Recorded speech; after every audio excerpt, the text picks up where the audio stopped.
Di lokasi inilah konon putri Panembahan Senopati yang bernama Roro Pembayun membasuh diri sebelum bertemu dengan Ki Ageng Mangir Wonoboyo. Kisah beliau berdua begitu terkenal.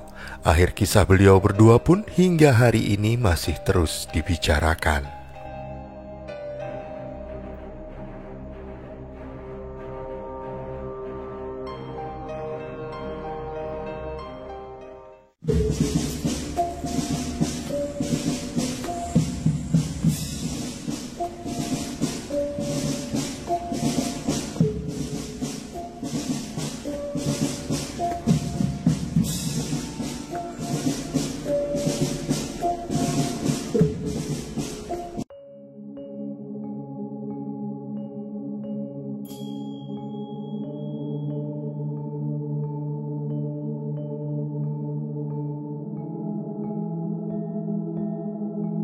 Mengutip laman resmi Dinas Kebudayaan Daerah Istimewa Yogyakarta, ketika masa kepemimpinan Panembahan Senopati, diketahui ada sebuah daerah bernama Mangir yang berdekatan dengan Kerajaan Mataram di Kota Gede.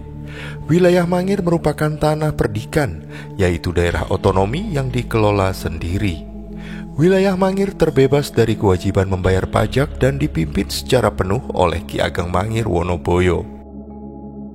Sosok Ki Ageng Mangir Wonoboyo dikenal sakti mandraguna dengan senjata andalannya bernama tombak baru klinting. Senjata tombak baru klinting tersebutlah yang membuat Panembahan Senopati agak enggan untuk berhadapan langsung dengan Ki Ageng Mangir Wonoboyo untuk menundukkan wilayah Mangir.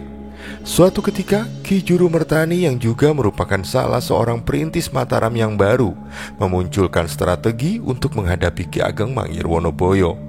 Beliau membuat siasat dengan memerintah para punggawa untuk mengamen di wilayah Mangir ditemani Ki Dalang Sandi Guno.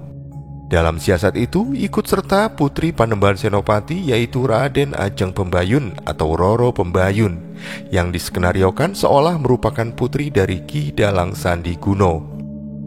Kemudian berangkatlah rombongan kesenian tersebut menuju ke Mangir. Sebelum tiba di Mangir, Ki Juru Mertani menganjurkan Roro Pembayun mandi di Sendang Kasihan. Dan tak lama kemudian, rombongan tersebut pun meneruskan perjalanan untuk menggelar pertunjukan ledek untuk memikat Ki Ageng Mangir Wonoboyo. Di saat pertunjukan tersebut, Ki Ageng Mangir Wonoboyo melihat Roro Pembayun dan ketika melihat kecantikannya, Ki Ageng Mangir Wonoboyo menaruh hati dan memiliki rasa untuk memiliki Roro Pembayun yang saat itu menjadi seorang penari. Konon Ki Ageng Mangir Wonoboyo sempat bertanya kepada Roro Pembayun mengenai siapa orang tuanya. Roro Pembayun menyebutkan jika dirinya merupakan anak dari Mbok Rondo Kasihan. Seiring berjalannya waktu, ternyata perasaan dari Ki Ageng Mangir Wonoboyo pun bersambut. Roro Pembayun juga benar-benar jatuh hati pada Ki Ageng Mangir Wonoboyo. Barulah kemudian Roro Pembayun mengakui jika dirinya merupakan putri dari Panembahan Senopati. Ki Ageng Mangir Wonoboyo akhirnya berniat untuk melakukan sowan dan meminta restu kepada ayahanda dari Roro Pembayun. Peristiwa yang terjadi kemudian adalah yang diceritakan dalam banyak versi. Ada yang menyebut jika Ki Ageng Mangir meregang nyawa di tangan Panembahan Senopati. Ada juga yang menyebutkan jika rombongan Ki Ageng Mangir belum tiba di keraton dan telah diserang oleh pasukan Mataram. Dan juga beberapa versi cerita lainnya. Dari kisah Roro Pembayun dan Ki Ageng Mangir tersebutlah kemudian muncul beberapa mitos yang terkait dengan Sendang Kasihan. Salah satunya adalah yaitu jika melakukan mandi di Sendang Kasihan, diyakini bisa memberikan pengasihan. Pengasihan yang dimaksudkan bukan hanya yang saat ini hanya sekedar dikenal sebagai sebuah ilmu atau khasiat yang digambarkan negatif. Pengasihan yang dimaksudkan sangatlah luas makna dan juga pengertiannya. Air di Sendang Kasihan konon memang dapat memberi khasiat awet muda, sebab kandungan mineral dalam air Sendang Kasihan tergolong bagus. Dari beberapa sumber disebutkan jika pihak dari Universitas Gadjah Mada pernah melakukan penelitian kandungan mineral dalam air Sendang Kasihan dan menyebutkan jika kandungan pH dalam air Sendang Kasihan mencapai kisaran angka 7 hingga 8. Sendang Kasihan saat ini kabarnya telah terdaftar sebagai salah satu situs cagar budaya. Ada sebagian kisah juga yang menyebutkan jika sendang kasihan ditemukan oleh salah satu tokoh penyebar agama Islam. Namun kisah-kisah tersebut jelas sepenuhnya belum bisa divalidasi, sebab hampir sebagian besar kisah yang terkait dengan mata air memiliki narasi yang seragam antara satu dengan lainnya. Apalagi di sendang kasihan juga pernah ditemukan 2 buah arca ketika dilakukan penggalian di sekitar lokasi. Arca tersebut menyiratkan jika sendang kasihan memiliki sejarah yang lebih panjang dari hanya sekedar mata air yang ditemukan oleh tokoh agama tadi.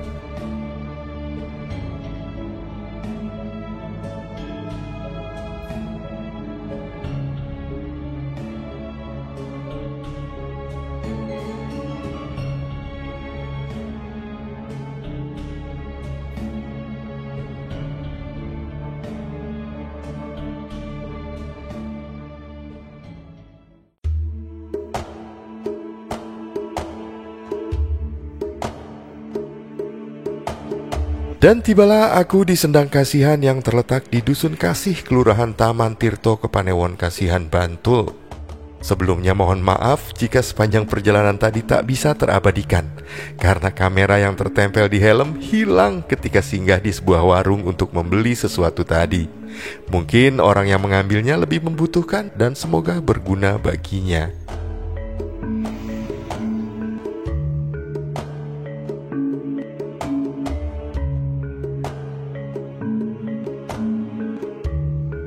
Dan aku pun kemudian mulai memasuki sendang kasihan yang penuh dengan kisah dan cerita.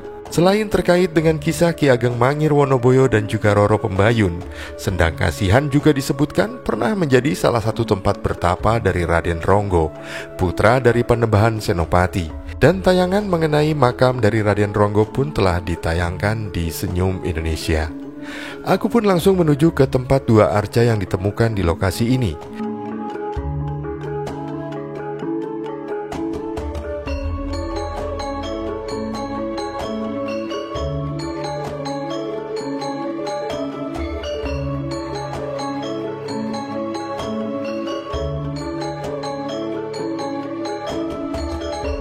Terdapat 2 arca, yaitu arca Ganesha dan arca Resi Agastya. Kedua arca ini menyiratkan jika lokasi sendang kasihan di masa lalu merupakan sebuah lokasi yang disucikan, entah sebagai pertapaan atau sebagai patirtan. Di dekat 2 arca ini juga terdapat pohon soka temanten, sebuah pohon yang telah langka di saat ini. Menurut kisah turun-temurun, pohon tersebut ditanam oleh Sri Sultan Hamengkubuwono I. Namun jelas kisah tersebut pun masih harus divalidasi lebih lanjut. Aku pun berdiam sejenak di lokasi 2 arca ini, sambil meminta izin dan juga berharap lokasi ini selalu dalam kondisi yang dijaga dan terjaga.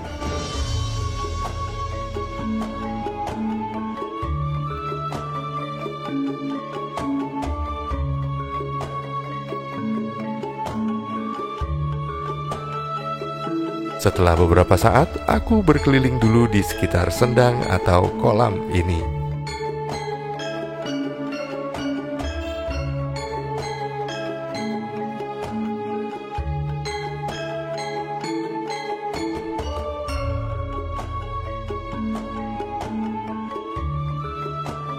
Kolam utamanya dipagar dengan kokoh hampir setinggi 2 meter.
Di sekeliling sendang ini banyak terdapat bangunan yang digunakan para pengunjung yang ingin menginap di lokasi atas seizin dari juru kunci tentunya.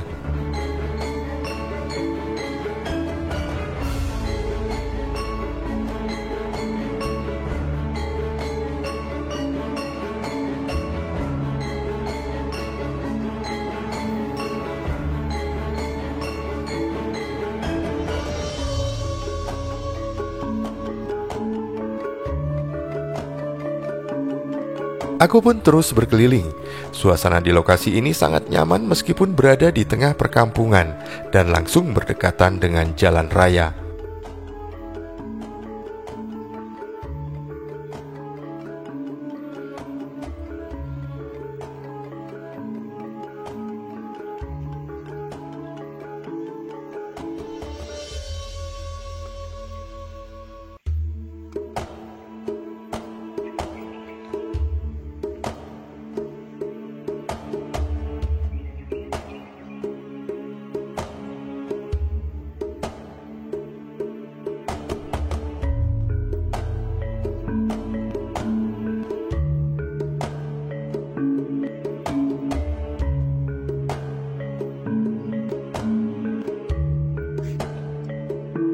Debit air hari ini pun sepertinya sedang berkurang sebab memang beberapa waktu belakangan wilayah Yogyakarta dan sekitarnya sangat jarang sekali diguyur hujan.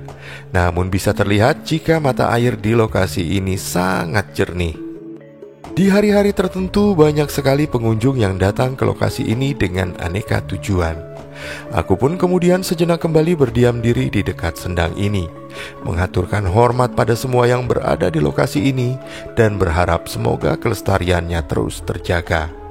Mungkin ada yang bertanya, mengapa aku berdiam diri dan mengaturkan hormat kepada mata air? Sejatinya air adalah sumber kehidupan. Apa jadinya kehidupan ini jika tak ada sumber air? Menghormati air sebagai sumber kehidupan secara langsung juga mengaturkan terima kasih pada Sang Maha Gusti yang hingga saat ini masih memelihara kehidupan di semesta raya ini.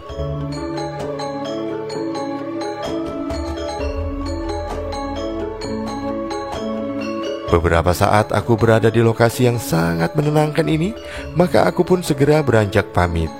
Terima kasih kepada Sang Maha Gusti yang telah mengizinkan perjalanan singkat ini. Terima kasih pula untuk teman perjalanan Senyum Indonesia yang selalu memberikan support dalam bentuk apapun. Sampai jumpa di perjalanan selanjutnya.